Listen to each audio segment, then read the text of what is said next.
Okay guys, today we're going to be learning the SCBA and its components.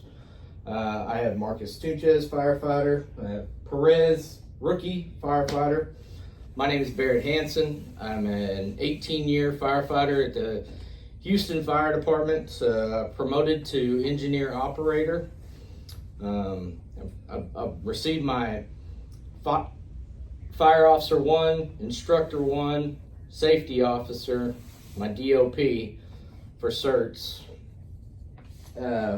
Today we're going to be we have handouts here, and then I have just off screen, I have a PowerPoint to move forward. So the goal for today is I want to be able to have knowledge on the SCBA, understand the how it works, and then we're also going to cover what the how it goes into service, how we can place it into service. So first thing we'll start off with is air bottles. So what type of air bottle is this minute wise? 45 minute air bottle. 45-minute air bottle, correct. Okay. There's a couple features on it. So we have this safety feature so that on the knob, it doesn't allow you to shut it off. You can turn it on, but you can't shut it off without having to push down and compress it, okay? What is this for us here, Perez? That's the gauge that tells you how much air you have in the bottle. The pressure gauge, correct. All right. And then when you say pressure in the bottle, how many PSI do these bottles hold? Those are 4,500 PSI. 4,500 PSI. And do you know when they're technically considered to be full? At what PSI? 40, 30 PSI. And then above that be full.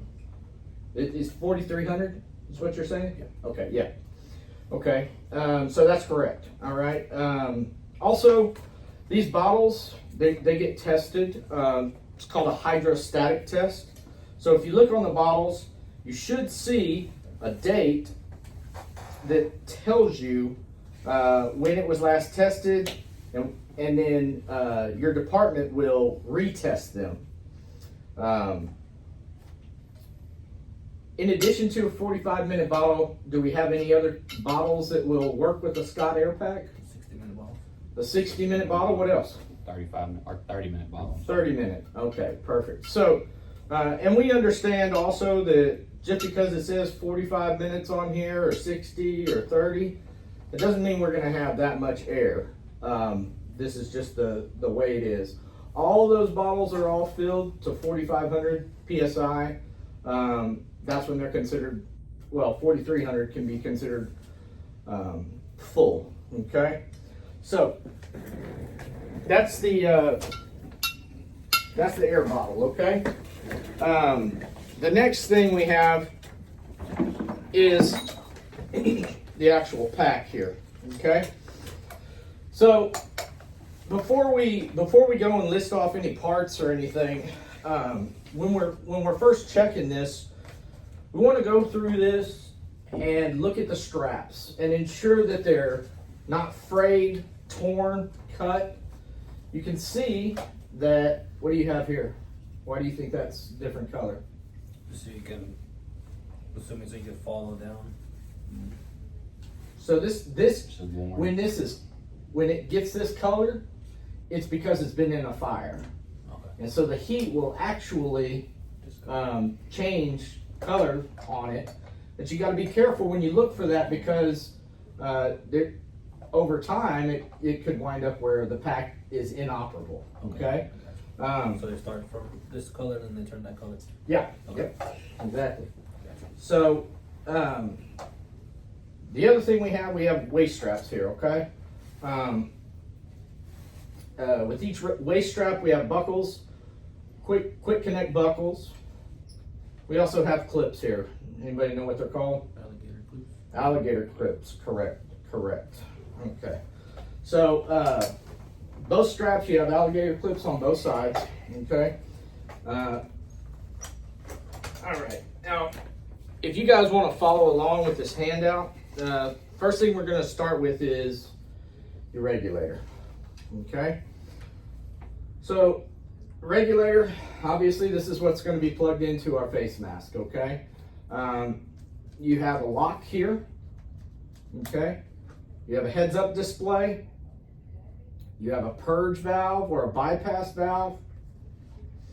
And when you're looking at the regulator, one of the first things you want to check is this lock here, this tab.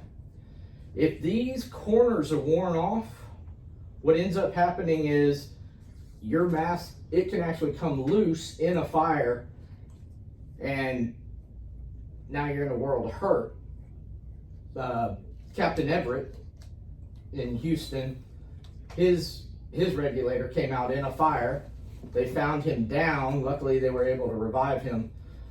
Now, I don't know if that was necessarily based on this clip, or if he had his mask up in his face mask where he couldn't clip it well. So, but when you clip on, it'll lock. Okay. Typically, when you're wearing that mask, you will fog up if you're not in a fire. So you can use this bypass, this purge valve, and it allows for to clear the moisture out of the front of the mask. All right. So with this, we have 4 lights here. Let's see. I think I have a page here. Let's see.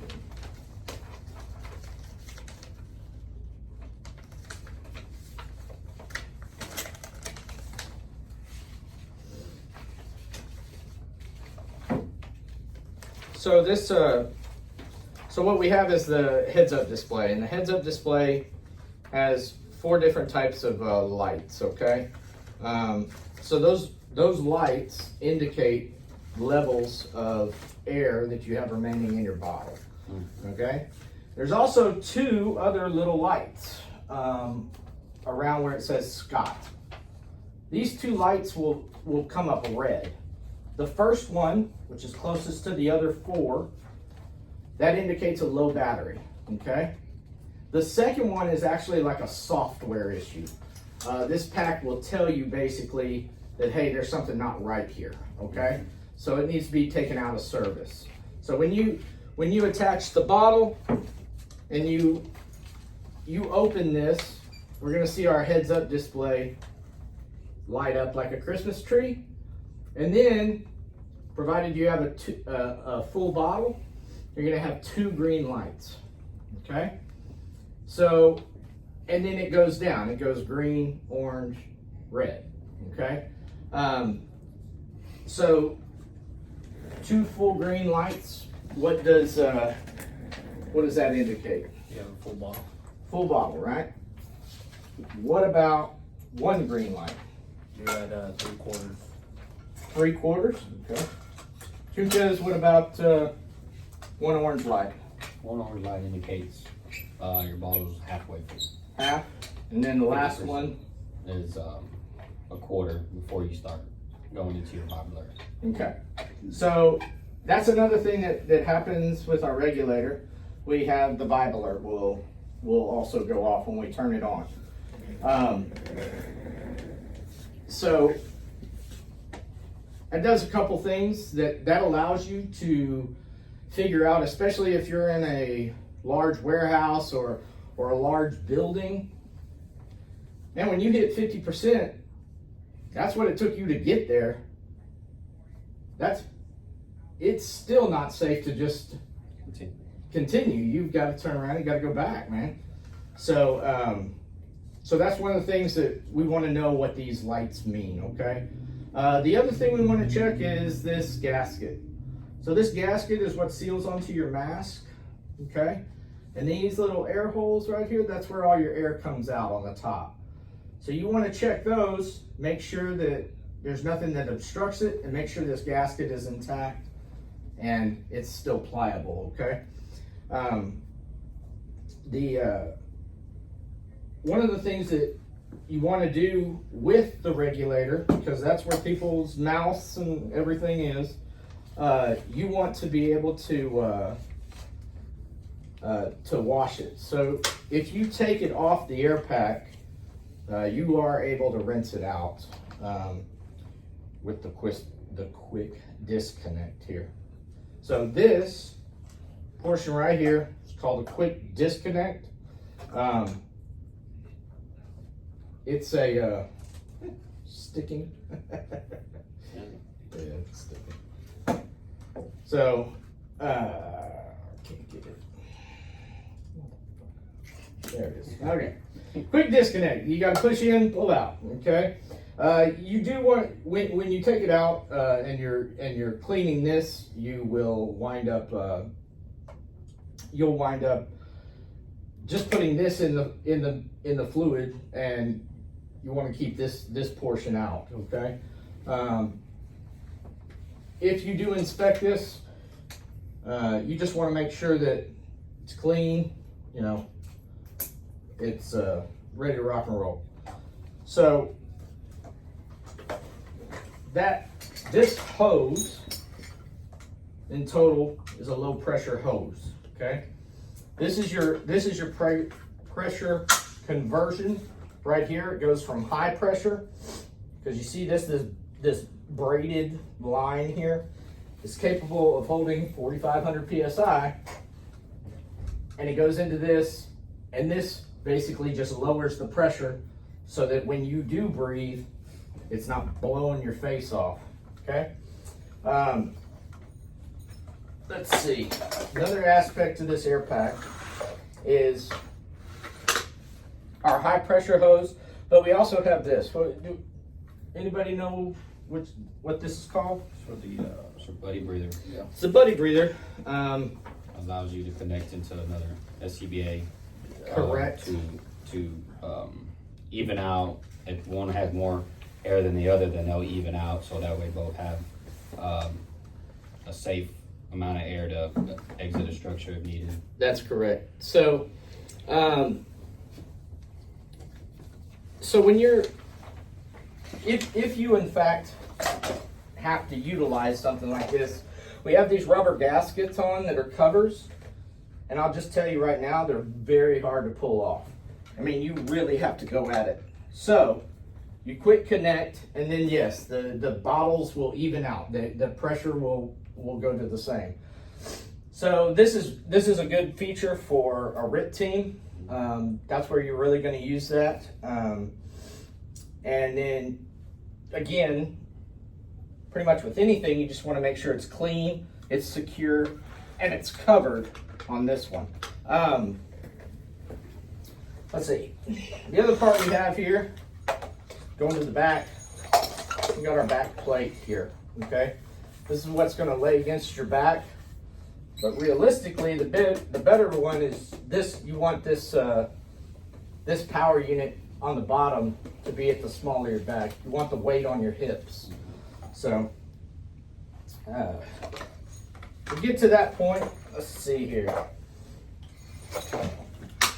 We also have our electronics for the air pack. Okay, and I believe we have. Let's see.